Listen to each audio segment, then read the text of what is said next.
Many of the people sitting next to her at her first press conference were not there today. Action 7 News reporter John Carnelli joins us now, and the governor got a lot of opposition, John, even from her own party. Yeah, that's right, Doug. Following the announcement of the order last Friday, there was some back and forth between the governor and members of her own party. So the question is, how does this affect the governor politically moving forward?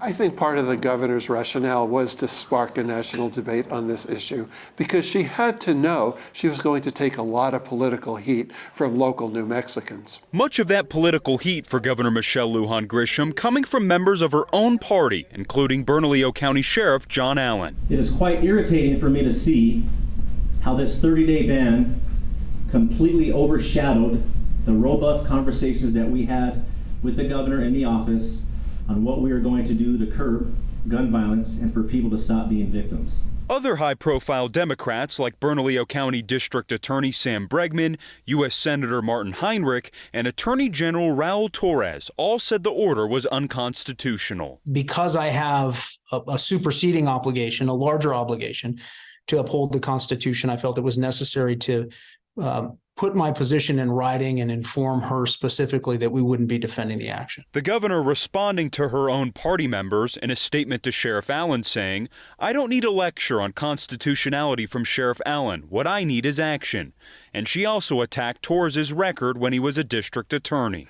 Democratic Party leaders don't oppose the governor publicly lightly. They only do it if they really feel the governor's out of touch on the issue. At Friday's press conference, Sheriff Allen, DA Bregman, and AG Torres were not in attendance. We asked the governor if there was a rift between them. Well, I wouldn't describe it as a rift. So if I made it uncomfortable, which was not the purpose, but when you try to build consensus on gun violence measures, I'm going to tell you, you cannot. KOAT political analyst Brian Sandroff explains how all of this could play out next legislative session. This will affect her in the legislature. She'll lose a little capital from it, but will she be able to turn it around and get some tough gun legislation through? Time will tell.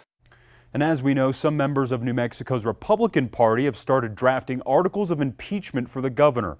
Sandroff says impeachment is unlikely because it would take a majority vote in both the State House and Senate, which are both held by Democrats. I'm John Carnelli reporting, KOAT Action 7 News.